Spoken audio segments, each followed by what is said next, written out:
Du coup, Lida Larbaoui, les responsables haïtiens sont des cons. Alors, la diplomatie, ou du moins, comment expliquer ce manque de diplomatie dans les propos du français, du moins du président français Emmanuel Macron?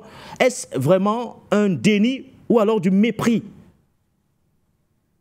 Emmanuel Macron n'a jamais été diplomate. Et cela fait longtemps que nous n'avons plus des diplomaties. Le dernier diplomate qu'il y avait, c'était le président Chirac.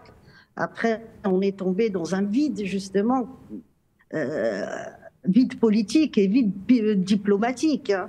On est en pleine dedans. Il faut se rappeler de Sarkozy quand il est arrivé au Sénégal. Sa première phrase, c'était quoi? Qu'est-ce qu'il dit au peuple sénégalais? Vous avez une part de responsabilité dans votre malheur en parlant de l'esclavage. Donc on est toujours dans ça. C'est l'esprit néocolonial qui est là, qui est présent. L'esprit néocolonial, mais complètement assouvi à l'esprit américain. Mais le malheur de l'Africain, c'est qui? C'est l'Africain. Prenons là, je ne vais pas revenir sur tout le récit de M. Lawson et je le remercie, c'est un beau récit et c'est la vérité malheureusement. Mais nous sommes dans quoi aujourd'hui? Nous sommes dans les nouveaux esclaves. Le ministre de la Défense américain, il a quelle peau? La représentante des États-Unis à l'ONU, elle a quelle peau? Oui. C'est ces gens-là qui font la porte-parole de la Maison-Blanche. C'est ces new esclaves. C'est eux qui nous font du mal. Ils nous font vraiment du mal. C'est comme en France. Hein. Qui c'est qui nous fait du mal à nous, les Algériens? C'est les nouveaux harkis. Hein. On leur a donné. Hein. On les a répertoriés, nous. Il faudrait que l'Afrique travaille sur ce sujet. Et ces gens-là, il faut les pointer du doigt. Pour qui ils travaillent? Est-ce qu'ils ont oublié leur passé? Mais moi, je vais remercier pour tous ceux qui étaient contre l'élection de M. Tebboune. Eh bien, je remercie le peuple algérien d'avoir voté pour cet homme-là qui avait pris une décision unilatérale, c'était lui, sans son gouvernement, d'aider Haïti. Au niveau des Nations Unies, quand on décide d'envoyer une mission pour calmer, les Haïtiens n'ont pas cessé de demander et à chaque année, on leur disait oui, oui, oui, mais il n'y a pas de budget.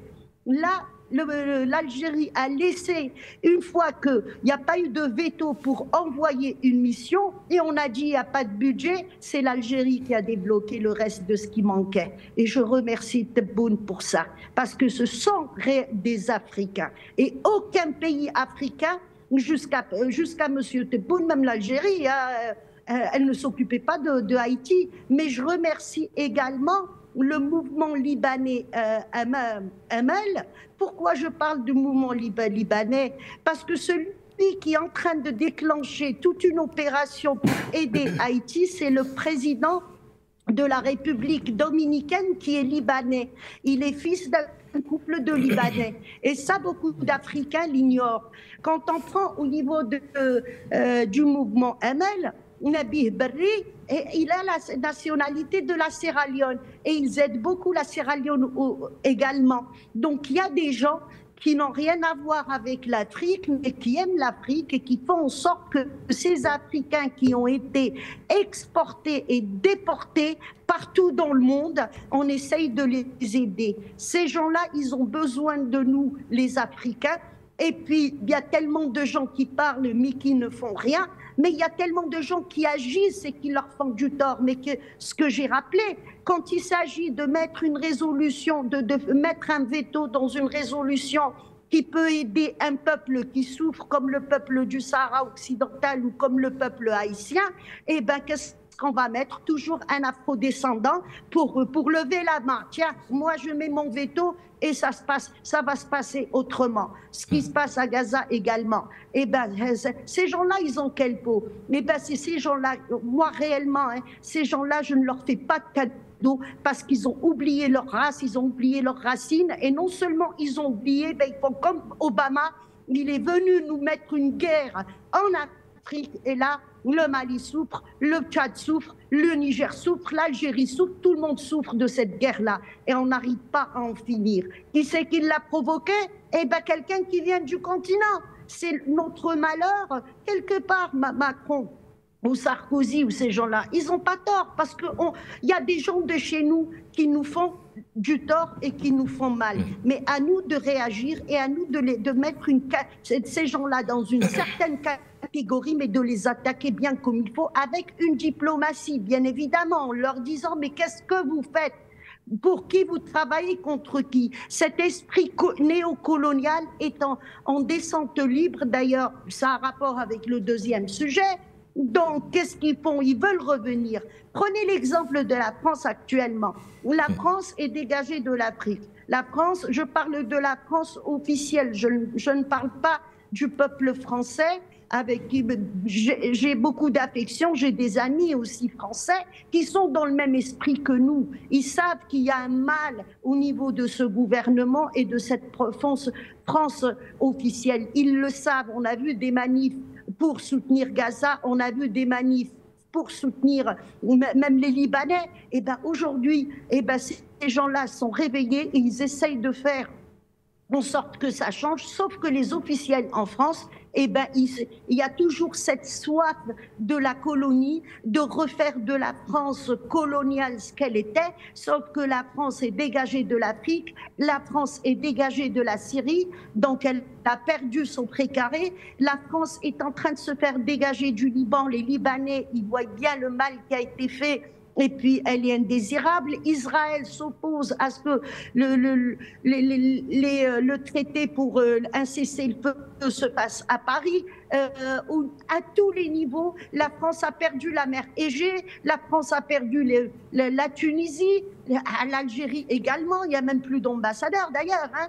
Donc, tout ça fait que la France veut revenir, mais ce n'est plus possible. Il y a les Allemands qui ont avancé, c'est des anglo-saxons. Mais ce qui se passe aux États-Unis, il faut savoir que quand la dernière migration vers les États-Unis, il y a eu 20 millions d'Allemands. Les Allemands ont une grande part de responsabilité dans ce monde néocolonial.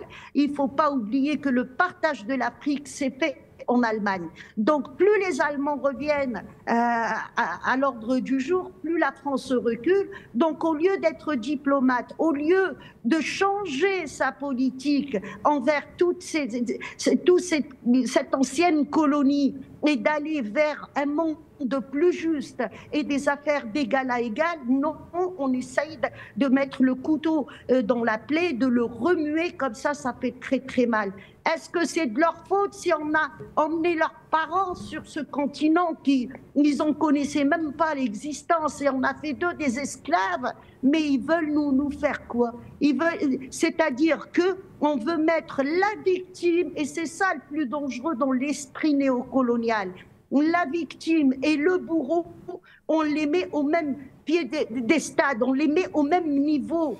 Et c'est ce que nous avons refusé en Algérie jusqu'à présent. Les Maliens aussi ont fait la même chose. Les Burkinabés, ils ont suivi dans cette nouvelle révolution des peuples qui dit non, moi j'ai été victime et c'est toi le bourreau. Donc n'inversons pas les rôles et surtout n'essaye pas de faire de moi un égal à ton néocolonialisme qui était colonialisme avant. C'est ça le malheur de Haïti malheureusement.